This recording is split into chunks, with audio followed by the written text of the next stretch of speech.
Look, when you're the only human in a class of 217 alien geniuses, you learn to keep your head down, way down.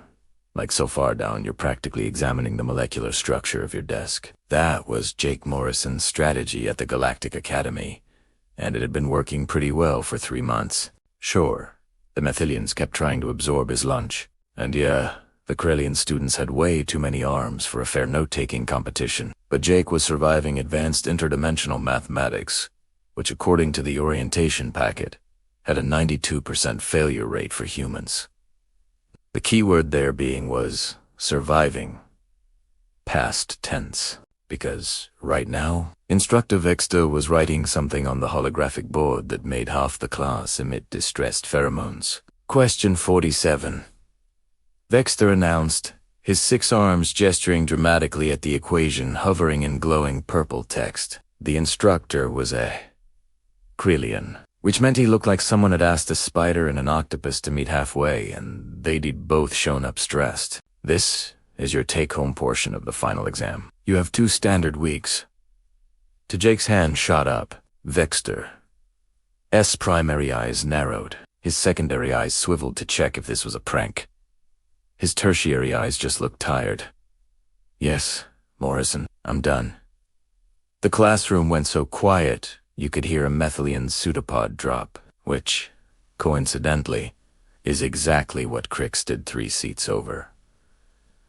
Done. Vexter's translator chip was working fine, but his brain clearly wasn't processing the word correctly. Morrison, I haven't even finished explaining the parameters. Right, yeah, but the answer's 42.73, if you account for the dimensional constant. Or who's 43, if you're rounding to the nearest integer. Jake scrolled through his datapad. I can show my work if you want. Vexter's stress pheromones joined the general cocktail of panic sweat. Now filling the air, you solved question 47 in 47 seconds. Was that a requirement? Because if there's bonus points for speed, I'd like to formally submit. Get up here. Now. Jake grabbed his pad and shuffled to the front of the class, acutely aware that 216 pairs of alien eyes, plus Vexter S6, were tracking his every movement. Commander Thresh, a Valorian who treated mathematics like hand-to-hand combat, looked personally offended. Pip, the floating crystal entity in the back, was chiming in what Jake's translator rendered as confused screaming. Show me, Vexter said, gesturing at the holographic interface with 4 arms, while the other 2 massaged his temples, or what Jake assumed were temples. Honestly, Krelian anatomy was confusing. Jake pulled up his work. Okay, so basically you've got this integral here, right? And everyone's freaking out because it's in 9 dimensions, with a recursive function. But if you just... He manipulated the equation. Breaking it down, apply the substitution method we learned in week 2. Factor out the dimensional constants, and use basic calculus. It simplifies to this, which is just a polynomial. And polynomials are easy. My little sister does these. The silence was deafening. Your little sister Vexter repeated slowly. I mean, she's 12. But yeah, Earth Standard Education covers this around 9th grade. Well, the simplified version. We usually don't throw in the extra dimensions, because... You know, we can only perceive 3 plus time, so that'd be weird. Vexter stared at the solution, then at Jake, then at the solution again. 2 of his hands started typing frantically on his own datapad, while the others clutched at his face. It's correct, he whispered. By the eternal void, it's actually correct. The thing about breaking a 70-year-old academic record is that people notice. The thing about doing it as the only human in a prestigious galactic institution is that people notice loudly, quickly, and with a concerning amount of interstellar paperwork. I'm not crazy, Vexter said, mostly to himself, while pulling up verification protocols on 3 different holoscreens. You're all witnessing this too, right? The human actually... Instructor Vexter. Cricks bubbled from their seat, their gelatinous form quivering with what Jake had learned to recognize as Methilian excitement. Could Morrison explain the methodology? For academic purposes and tactical applications, Commander Thresh added, leaning forward with the intensity of someone planning a military campaign. Which, knowing Valorians, he probably was. Pip chimed something that the translator struggled with before settling on. Yo, what the actual heck? Jake shifted awkwardly at the front of the class. I mean, it's not that complicated. You guys are just making it harder than it needs to be. Vexter? S. Left eye. Twitched. Morrison. Question 47. Has stumped doctoral candidates. The last person to solve it was Grand Mathematician Zelthon, and it took him 9 days, and a research team of 15. Right, but they were doing it the long way. Jake pulled the equation back up. See, you've got all these terms here. Half of them cancel out if you just look at the symmetry. And this part here, it's basically asking what's the volume of a hypersphere, which has a formula. We memorized it in high school. It's like he paused, searching for a comparison. Okay, imagine if every time you wanted to make a sandwich, you had to derive the chemical composition of bread from first principles. But the rigor, Vexter protested weakly, the mathematical elegance, takes 2 weeks and gives you the same answer I got in under a minute. Look, I'm not saying your way is wrong. I'm saying my way is faster and I really want to go to lunch. A 3-armed Centauri student in the front row raised one hand, then another, then the third. Apparently just to make a point. But Morrison, your method lacks the traditional proof structure. Where's the lemma sequence? The axiomatic foundation. The answer. Jake finished. It's right there. It works. That's the foundation. Crix had been furiously taking notes with 4 pseudopods simultaneously. This is revolutionary. This is paradigms. This is going viral. Another student interrupted, holding up their data. It's already on the Academy network. 7,000 views in the last 2 minutes. Vexter made a sound like air escaping from a deflating balloon. No, 12,000 now. The student updated. Oh no. Jake's datapad started buzzing, then Vexter's. Then every single device in the classroom lit up simultaneously with the same notification. Dean Morpheus, requests. Jake Morrison. S. presence in the administrative sanctum. Immediately. 20,000 views, the student added helpfully. Vexter sank into his chair, all 6 arms covering his face. Morrison, what have you done? Math. Jake offered. Worse. You've done it efficiently. Commander Thresh stood up, bringing his full 7-foot height to bear, and placed a heavy hand on Jake's shoulder. You have brought honor to your computational tactics. I will compose a battle hymn of your numerical conquest. Please don't. I shall call it the 47-second annihilation. Seriously, please don't. Pip floated over, chiming sympathetically. The translator gave up entirely and just displayed a shrugging emoji, as Jake gathered his things to face whatever administrative nightmare awaited him. Crix oozed closer. Morrison, before you go, one question. How does your species develop such aggressive problem-solving? Is it genetic? Cultural? The result of limited resources? Jake thought about every timed test he'd ever taken, every math teacher who'd said, show your work, every YouTube tutorial he'd watched at double speed the night before an exam. Honestly, we're just really impatient and kinda lazy. Like, mathematically lazy. Fascinating. Crix burbled pseudopods. Writing frantically. Weaponized apathy as an educational philosophy. That's going in my paper, the Centauri student muttered. As Jake left the classroom, he could hear the chaos erupting behind him. Students arguing Vexter stress pheromones reaching critical mass. And somewhere in the mix, Commander Thresh beginning what sounded disturbingly like the opening verse of his promised battle hymn. The view counter on the Academy network hit 50,000. Yeah. Jake was definitely getting expelled. The administrative sanctum was exactly as pretentious as it sounded. Floating crystalline platforms. Walls that displayed the swirling cosmos. And right in the center, Dean Morpheus. A being of pure energy. Vaguely shaped like someone's disappointed grandfather. Jake had been standing there for 5 minutes, while various administrative officials whispered in corners and shot him.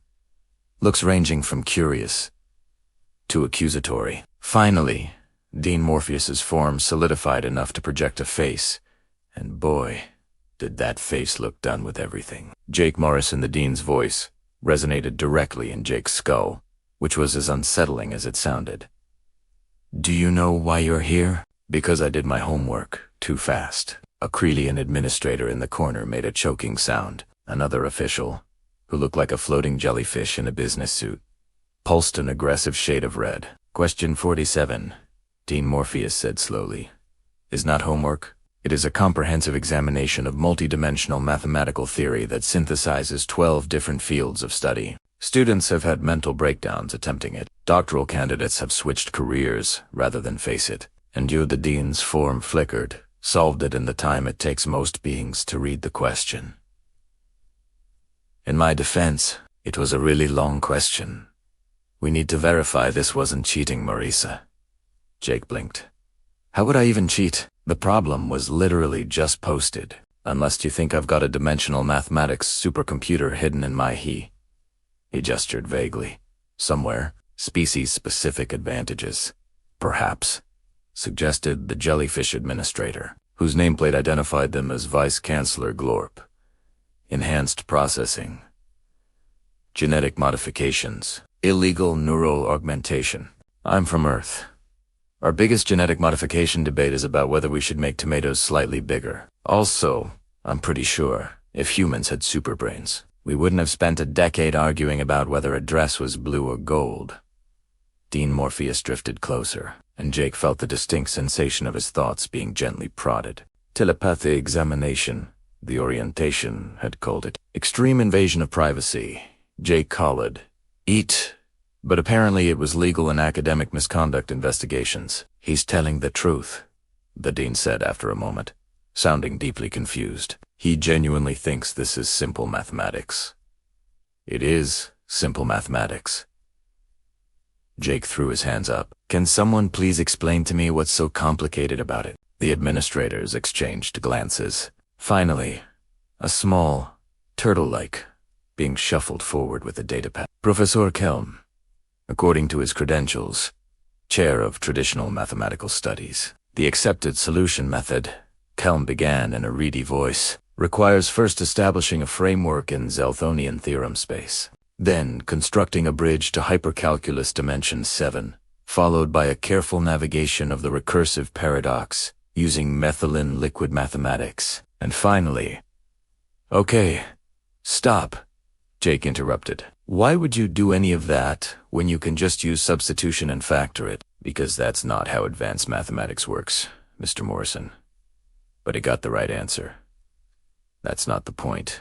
That's literally the entire point. Math is supposed to solve problems, not create them." Professor Kelm looked like Jake had just insulted his entire bloodline. "Young man, the elegast of mathematical process is what separates educated beings from beings who get the answer and still have time for lunch." Jake pulled out his dead. "Look, I'll prove it to you. Give me your most complicated equation, right now." The room went silent. Dean Morpheus's energy form did something that might have been raising an eyebrow. "That's quite a bold claim, Morrison. I'm either right or I'm expelled anyway. So let's speedrun this." Vice-Chancellor Glorp pulsed a skeptical purple. "Very well. Kelm, pull up equation 72 from the doctoral thesis archive." Kelm tapped his disk, and a holographic nightmare of mathematical notation exploded into existence above them. It looked like someone had thrown every Greek letter, integral symbol, and dimensional marker into a blender and hit puree. "This," Kelm said smugly, "took grand theorist Vexinar 3 months to solve." "It's considered a masterpiece of 14.06, Jake said. "Mathematical sophistication." "And I'm sorry, what? 14.06. Or 14 if we're rounding. It's right there." Jake gestured at a section of the equation. "This whole middle part is just describing a wave function, and this bit here is asking for the amplitude. The rest is showing off. Look, See how these terms mirror each other? They cancel. And this exponential growth, it's bounded by this decay function, so they meet in the middle at, 14.0. Kelm frantically checked his datapad. His face went through several colors Jake didn't think turtle aliens could produce. He's correct, Kelm whispered. Of course I'm correct. I learned this from a Khan Academy video. What? YouTube channel. Some guy explaining math in his attic or something. Very soothing voice. Dean Morpheus's energy form expanded and contracted like he was taking a deep breath. Let me understand this correctly. Earth's standard educational system teaches these methods. Yeah. I mean, not everyone loves math, but the tools are there. We kinda have to keep it simple because we've got, 8 billion people and limited teacher resources. We can't afford to spend 3 months on one equation. We've got too much other stuff to figure out, like why our planet is getting warmer and whether pineapple belongs on pizza. Pineapple ... Pizza ... Glorp pulsed, confused colors. Not important right now, Jake said. Look, can I ask you something? Why is the galaxy's math so complicated? The administrators looked at each other. Finally, Dean Morpheus spoke. Each species that joined the Galactic Collective added their mathematical traditions to the Academy curriculum. To honor all cultures, we incorporated every methodology. Over time, the synthesis became dense. You mean overcomplicated? I mean comprehensive. Nobody wanted to admit that maybe stacking 12 different math systems on top of each other was a terrible idea. The silence was deafening. So, let me get this straight, Jake continued. You guys have been making students learn 12 different ways to do math, and then wondering why problems that should take an hour are taking weeks. The cultural significance Professor Kelm started is creating students who hate math and can't solve actual problems efficiently. That's not honoring culture. That's just bad teaching. Dean Morpheus's form flickered rapidly, which Jake had learned usually meant intense processing. This is... concerning. If your methods are truly this effective, then we may have been miscalculating our entire pedagogical approach.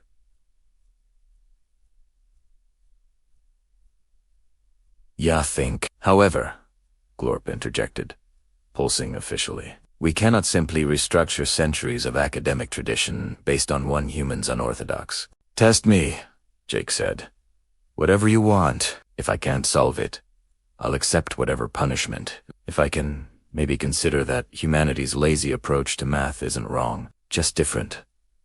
Dean Morpheus's energy form coalesced into something approximating a smile. Very well, Jake Morrison. But not here. If we're going to test the limits of human mathematical pragmatism, we should do it properly. Meaning we're going to make it a spectacle. After all, the Dean gestured, and Jake's view count appeared in the air, now at 300,000. Everyone's already watching. Oh no. Jake's life had become a meme, not in the fun way where people photoshopped his face onto things. No. This was the academic equivalent of going viral, which somehow was worse. Within 48 hours of the incident, as it was being called on the Academy network, Jake found himself teaching a packed seminar titled Primitive Human Mathematical Approaches, a study in aggressive simplification. The auditorium held 500 students. There were 732 beings crammed into it, with another 1,000 streaming remotely. Jake stood on stage, staring at the sea of alien faces, and wondered if it was too late to transfer to a university where his biggest problem would be student debt, not becoming an interstellar academic phenomena. Hi, he started. So, I hear you guys want to learn how humans do math wrong but fast. Crix, now sitting in the front row because apparently Jake had groupies now, bubbled enthusiastically. We prefer efficiently unorthodox. Sure. That. Jake pulled up a basic equation on the holodisc. Let's start simple. Who can tell me what 12 times 8 is? Hands, tentacles, pseudopods, and various appendages shot up. Jake pointed at a crystalline student. You. Well, first we must establish the base counting system, verify the mathematical framework we're operating in, confirm the dimensional constants, and then it's 96, Jake said. Just 96. You memorize the multiplication tables when you're like 7. The student looked personally attacked. But the process takes 30 seconds when you could have the answer in half a second. Look, I'm not saying understanding the framework is useless. I'm saying you don't rebuild the framework every single time you need to multiply numbers. That's insane. Commander Thresh stood up, which made everyone jump, because Valorians didn't really do things quietly. Morrison, this is tactically sound. In combat, a good enough solution delivered immediately beats a perfect solution delivered when you're already dead. That's delightfully violent. But yes, exactly. Jake spent the next hour introducing concepts that made the audience react like he was performing dark magic. Rounding, audible gasps, estimation. Someone fainted. The phrase, close enough. 3 students filed formal complaints. But what about precision? Demanded Professor Kelm, who'd shown up specifically to object to everything. What about mathematical purity? What about getting stuff done? Jake countered. He pulled up an engineering problem. Okay, you're building a bridge. You need to calculate load-bearing capacity. Do you want the answer accurate to 17 decimal places delivered in 3 weeks, or accurate to 2 decimal places delivered in 3 hours so you can actually start building? The former ensures absolute accuracy. The latter ensures you not still calculating while the river you trying to cross floods and kills people. Matisatul tools are supposed to be useful. Crix raised a suit. But Morrison, how do you determine when precision matters and when it doesn't? That's engineering judgment, which is another thing humans are weirdly good at. We call it good enough. Is this bridge going to hold? Good enough? Will this spaceship make it to Mars? Good enough. Is this coffee the right temperature? Hey, good enough. I'm late for class. That explains so much about human space travel, someone muttered from the back. Hey, we made it to space with computers less powerful than your datapad. And using math we did on paper, good enough got us to the moon. The seminar continued with Jake introducing increasingly offensive concepts. Significant figures made the physics students recoil. Order of magnitude approximations caused an actual protest from the mathematics department. And when Jake suggested that sometimes you could just plug numbers into a formula without deriving the formula from scratch every time, 2 professors had to be escorted out for stress treatment. But here's the thing. It was working. Students started solving problems faster. Homework times dropped. Stress-related health center visits decreased by 40%. And perhaps most tellingly, the coffee shop near the engineering building reported a 300% increase in sales because students actually had time for lunch now. This is chaos. Professor Kelm declared during a department meeting that Jake was supposed to know about, but Crix had told him about anyway. We're abandoning centuries of mathematical tradition. We're solving problems in minutes instead of weeks, countered a younger professor. Maybe Morrison has a point. He's making mathematics casual. He's making mathematics accessible. There's a difference.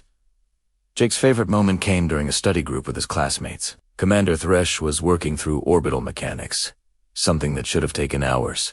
He kept trying to do it the proper way and getting frustrated.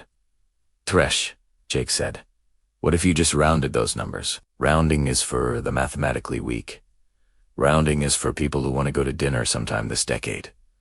Thresh glared at the problem. Then, reluctantly, rounded. The equation simplified. He got the answer in 5 minutes instead of 5 hours. This feels like cheating, Thresh growled. It feels like winning, Jake corrected. Thresh made a note. I will include this technique in my battle strategy thesis, Morrison's principle. Victory through mathematical dishonor. That's not what you-know-what. I'll take it. Pip floated over, chiming a question. The translator rendered it as, is all human education this pragmatic? Kinda. We've got a saying, Work smarter, not harder. Why make something complicated when simple works? Pip chimed thoughtfully. What happens when simple doesn't work? Then you try medium complexity. And if that doesn't work, then maybe you do it the complicated way. But you start simple and work up, not start impossible and work down. Cricks bubbled from across the table, where they were dissolving and reforming around a particularly tricky differential equation. I've been thinking about what you said, Morrison, about math being a tool. On my home world, we're taught that mathematics is an art form, something to be contemplated and perfected. It can be both, Jake said. There's beautiful math, elegant proofs and stuff. But that's the difference between cooking for fun and cooking because you're hungry. Sometimes you want to spend 6 hours making the perfect souffle, and sometimes you just need a sandwich. Your species has fascinating food metaphors. We think about food a lot. It's a survival thing. As the study session wound down, Jake checked his data. The view count on the original video had hit 2 million. His seminar recordings were the most watched educational content in Academy history, and perhaps most surprisingly, D. Morpheus had sent a message. Prepare yourself. We're going public with the next test. Oh no! The Grand Auditorium was built to host Galactic Summit meetings, which meant it could fit 10,000 beings comfortably. Currently, it held 9,800 in-person attendees and another 50,000 streaming across the galaxy. Jake stood on a stage roughly the size of a football field, watching the numbers tick up on the viewership counter, and seriously reconsidered every life choice that had led to this moment. Dean Morpheus materialized beside him, energy form crackling with what might have been excitement, or might have been the cosmic equivalent of stress. Nervous Morrison, I'm about to do math in front of 50,000 people. What do you think? I think you were either about to revolutionize galactic education or become the most famous academic failure in history. Super helpful. Thanks. The dean's form rippled in what Jake had learned to recognize as amusement. Question 93 has been unsolved for 300 years. 3 beings have ever completed it. Grand mathematician Zelthan needed 17 months. Theorist Prime Kishara took 2 years, and Lord Calculesius, that's actually his name, spent for years and had a mental breakdown halfway through. Again, super helpful. You have 1 hour. What? If you can solve it in an hour, I'll personally recommend restructuring the entire Academy mathematical curriculum based on human methodologies. The dean paused. If you can't, you'll prove that human methods have limits, and things will return to normal. Jake looked out at the audience. Commander Thresh was in the front row, looking like he was about to witness a gladiatorial combat. Crix had brought signs. Pip was floating next to what appeared to be a crystalline bookmaker, taking bets on completion time. Even Professor Kelm was there, arms crossed, clearly expecting Jake to fail spectacularly. No pressure or anything. Dean Morpheus raised his energy form, and the auditorium fell silent. We are here to witness Jake Morrison, human student, attempt question 93, one of the great unsolved problems of our time. The timer begins, ... Nah. A holographic clock appeared, counting down from 1 hour, and above it, question 93 materialized in all its horrifying glory. It was beautiful in the way natural disasters were beautiful. Elegant, complex, and absolutely terrifying. The equation sprawled across multiple dimensions, incorporating quantum mechanics, hyperspatial geometry, recursive temporal functions, and what looked like advanced probability theory having a fight with abstract algebra. The audience held its collective breath. Jake stared at it for 30 seconds. Then he smiled. Oh, you've got to be kidding me. He pulled out his datapad and started writing. Not the answer. Not yet. But notes. Breaking the problem down. The audience watched in confusion as Jake started ... erasing things. What's he doing? Someone whispered. I think he's simplifying. Another responded, sounding horrified. Jake was indeed simplifying. Question 93 was massive because it was asking 17 different questions disguised as one mega. So step 1. Split it up. Okay, he muttered to himself, projecting his work for everyone to see. This part here is just asking about quantum states. So that's basic probability. This section is hyperspatial geometry, which looks scary, but it's just asking for volume and weird shapes. So there's formulas for that. And this bit, this is literally just asking if something is bigger than something else. He started plugging in formulas. Standard ones, the kind of thing you'd find in a human university textbook, the kind of thing the galaxy apparently thought was too simple to work on advanced problems. Except it was working. 10 minutes in, Jake had reduced 17 questions to 12. The audience was making noises ranging from impressed to confused to offended. He's butchering it. Professor Kelm groaned. He's solving it, corrected a younger professor sitting next to him. 20 minutes in, 12 questions became 7. Jake was in the zone now. That weird state students everywhere recognized where everything just clicked. He was unthinking about the audience, or the pressure, or the fact that this was being broadcast across the galaxy. He was just doing math, the way he'd done it 1,000 times before in high school, in college prep, in Khan Academy videos at 2 in the morning. This part's recursive, he said. Mostly to himself, but the microphone caught it. But recursion just means it's asking the same question smaller and smaller, so you find where it stops and work backward. And it stops.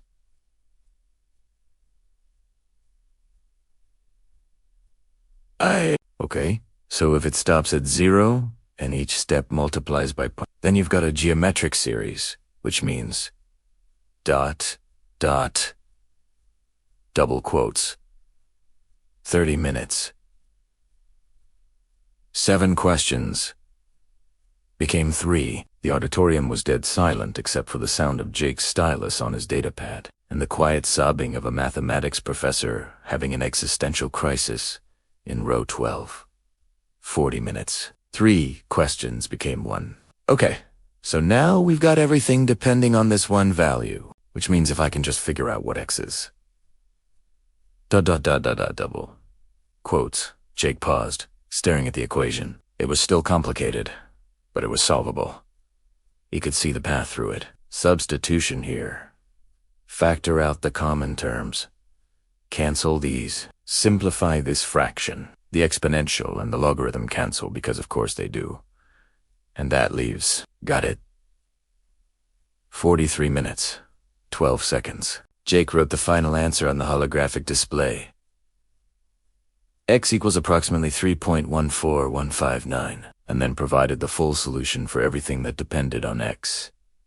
The audience erupted, not in applause, not yet.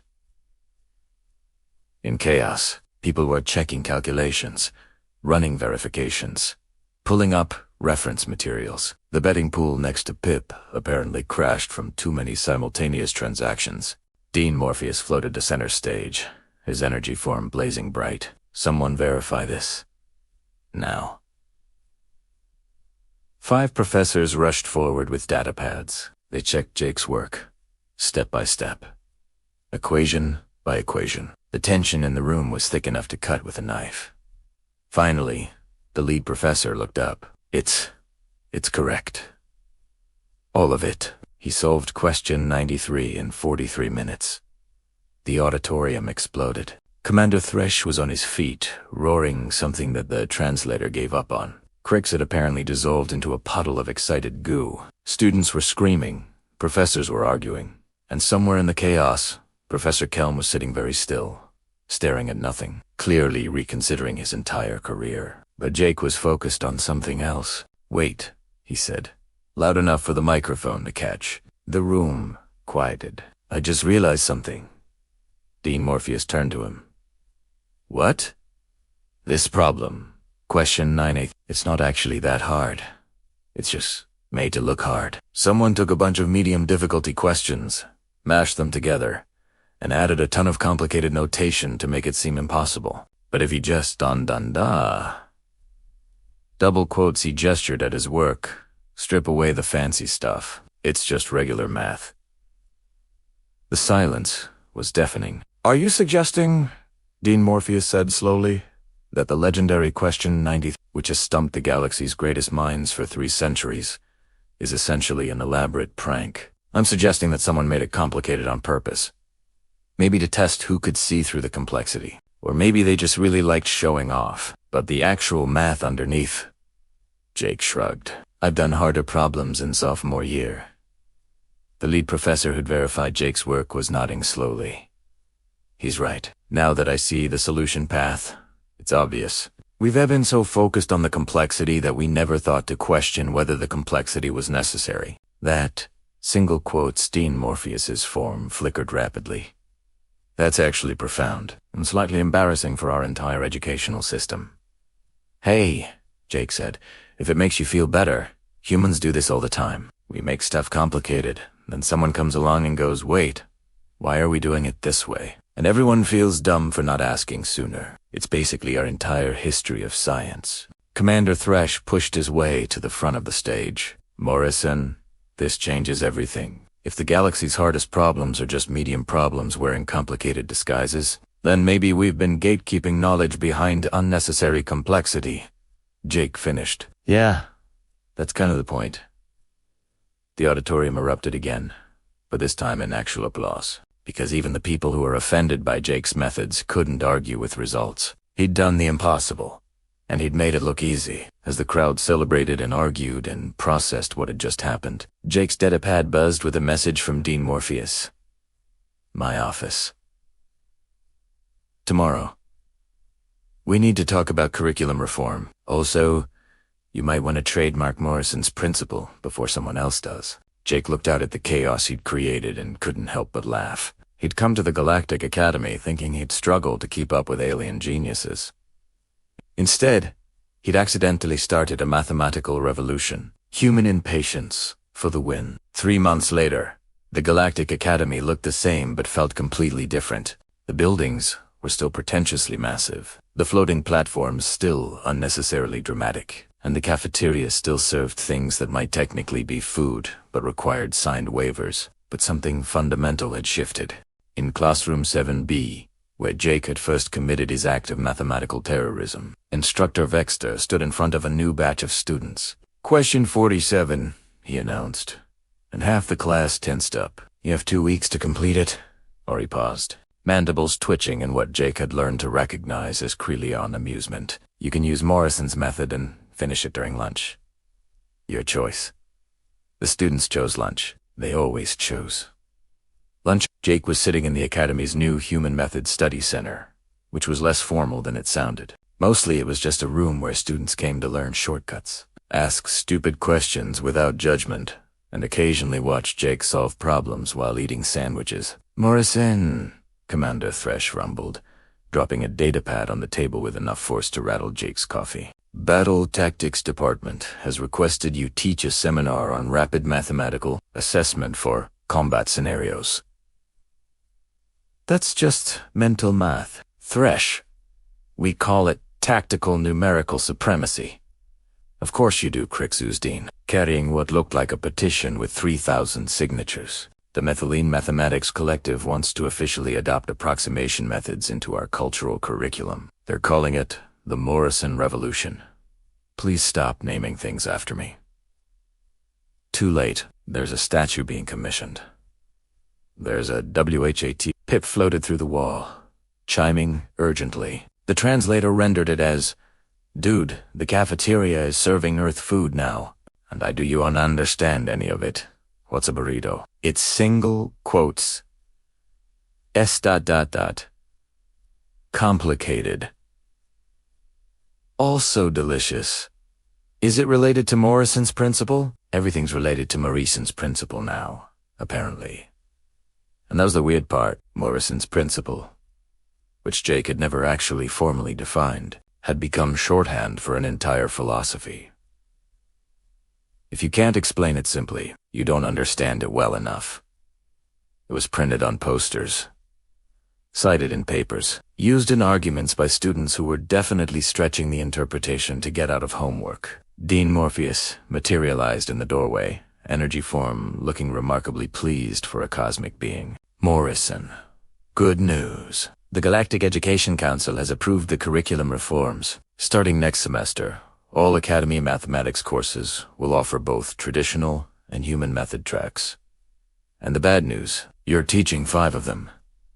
Jake's head hit the table. I just wanted to pass my classes and go home. You revolutionized galactic education instead. These things happen. Do they, though? The dean's form rippled with amusement. Also, I should mention that 17 other academic institutions have requested you as a visiting lecturer. The Andromedans are offering quite a lot of credits for a semester abroad. I'm a sophomore who solved question 93 in under an hour. You're rather famous now.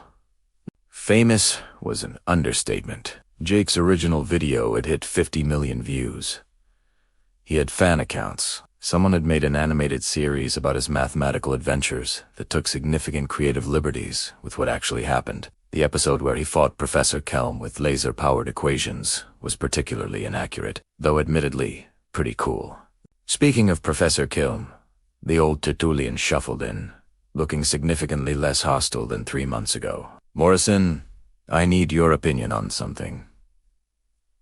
Is this a trap? No. Well, mostly no.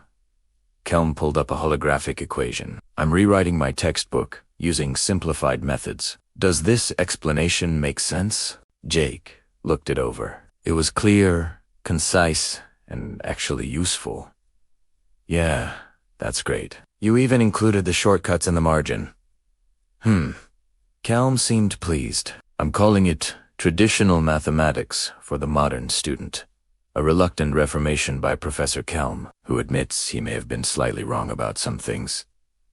That's a terrible title. The publisher said the same thing. They're shortening it to Kelm's simplified theorems. Much better. As Kelm shuffled off, muttering about chapter organization, Jake's datapad buzzed. Another message from the dean. Also, your final exam is ready. Thought you'd want advance notice. Jake pulled up the exam file. Question 100 and whatever stared back at him from the screen. A monster of mathematical notation that would have terrified him 6 months ago now. He could see the solution path already. It was just a bunch of medium-hard problems wearing a scary disguise. He showed up to the exam hall the next day to find it packed. Apparently, Jake taking a test was now a spectator sport. Vexter stood at the front, all 6 arms holding datapads, looking like he'd aged several years since the semester started. Morrison, he said wearily. Before we begin, Primera need to know, are you going to break any more records today? I'm literally just here to pass the class. That's what you said about question 47. Fair point.